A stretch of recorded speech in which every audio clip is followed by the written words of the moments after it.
विकराल भेष, शरीर के ऊपर जो है मृत छाला लपेटी हुई थी और घूम रही थी। नंदा बाबा का मकान कौन सा है? और पूछते तो नंदा बाबा के मकान पर जब डोली पूछे तो बाबा बाहर खड़े खड़े आवाज लगा रहे थे, अलख निरंजन।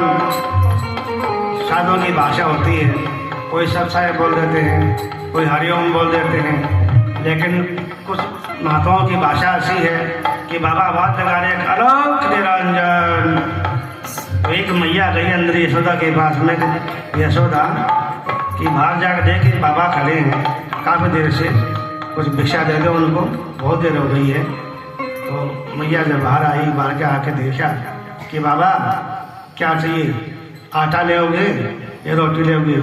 कि मैया ना हमें आटा की जरूरत है ना हमें तेरी रोटी की जरूरत है। तो बाबा क्या लोगे, पैसे लोगे, हीरे जवाहर लोगे? अरे मैया इनका हम क्या करेंगे, हमें हीरे जवाहरों की जरूरत नहीं है। तो बाबा क्या लोगे आप? अरे मैया तेरे घर में जो लाला का जन्म भयो है, लाला के दर्शन करवा दे। अरे बाबा साधु दे भाषा आती है। छोरा ने बोले बाबा यह खा जाएगा, बाबा झोले में खा ले जाएगा। अरे बाबा तेरा भेंट दे के मेरा लाला का कलेजा फट जाएगा। अरे बड़ी मुश्किल मुश्किल तो बुढ़ापे में जो है संतान पैदा हुई है, और अपना भेष तो देख पहले, मैं अपने लाला को नहीं दिखाऊँ चाहे कुछ भी ले ले। और मैया अंदर से गई और थाल भर के लाई जिसमें बड़े कीमती वस्तुएं थी, हीरे जवाहरे, क्यों घर में कोई कमी नहीं थी। और देखा भगवान कहते रे मैया ये कंकर पत्थर हमारे किस काम के हैं? हमारे कोई घर नहीं रहने के लिए, कोई झोपड़ी नहीं है, हम इन कंकर पत्थरों क्या करेंगे? ये हमारी दृष्टि में ये कंकर पत्थर है, आपकी दृष्टि में भले ही ये धन माया होगी, लेकिन हमें इनकी जरूरत नहीं है, हमें तो सिर्फ लाला के दर्शन करवा दे। अब भगवान भी अंदर से दर्शनों के लिए रो रहे हैं, टसर टसर रो रहे हैं।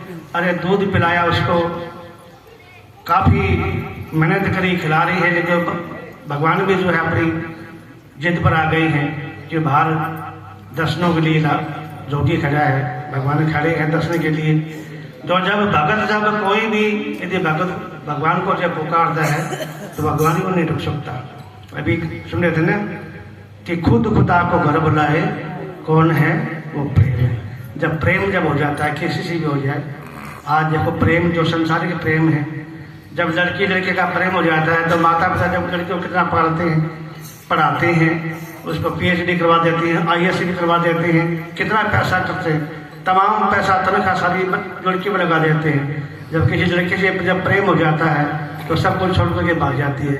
वो कहते मैं अपने माता पिता को जानते नहीं हुए हैं कौन, प्रेम के तो सब कुछ भूल जाती है। और जो भगवान से वो जो प्रेम करते हैं उनका कितना प्रेम होगा। जब एक संसारी प्रेम के लिए हम अपना घर बार छोड़ देते हैं, परिवार को छोड़ देते हैं, माता पिता को छोड़ देते हैं, भाई बहनों को छोड़ देते हैं, तो भगवान के लिए कितना प्रेम होना चाहिए हमारे हृदय के अंदर। तो भगवान भी अंदर से रो रहे हैं।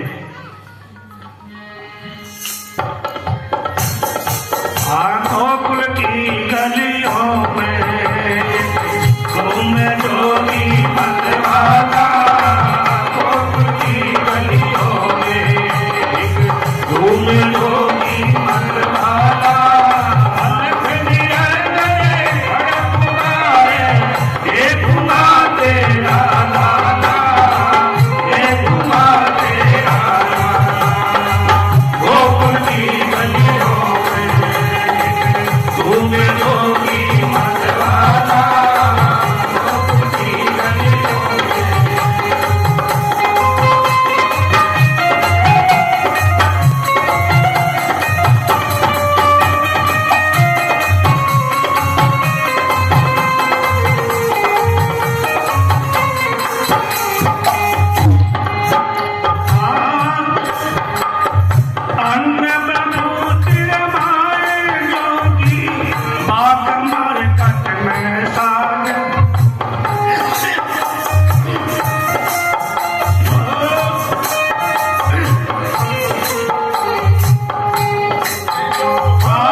भगवान से मिलने के लिए तड़प लगी, ना तो दूध पी ना पानी पी हैं और ना चुप हो रहे हैं। तो मैया ने चुप कैसी पिछले दरवाजे से और एक डॉक्टर को वैद्य को बुलाया जो पुरोहित था उनका घर का, कि पंडित जी देखो ये लाला ना दूध पी रहा है, ना कुछ खा पी रहा है, ना चुप हो रहा है, आप देखो उसका मामला क्या, कोई दवाई पानी को डोरा बना दो इसका। और जब बैजी ने आके देखा पंडित जी ने, तो मैया तेरे लाला को बिल्कुल कुछ बीमारी नहीं है, तेरा लाला बिल्कुल कुशल है, बस ये जो भार बाबा खड़े हैं ना इसके दर्शन करवा दे बारे। अरे महाराज आप क्या कह रहे हो कि बाबा का पहले शक्ल देखिए बाबा की, अरे बड़ी बड़ी दाढ़ी है, बड़ी बड़ी मूंछ है बाबा की, कितनी लंबी लंबी जटाएं हैं, और तन पर देखो कितनी भस्म लगाई हुई है। जब लाला रह गया था, कालजा पट गया, फिर क्या होगा? कहते भैया ऐसी बात नहीं है, आप एक बार दर्शन करवा दो, लाला भी चुप हो जाएगा, ये इसकी दवाई है। द्वार पर आई यशोदा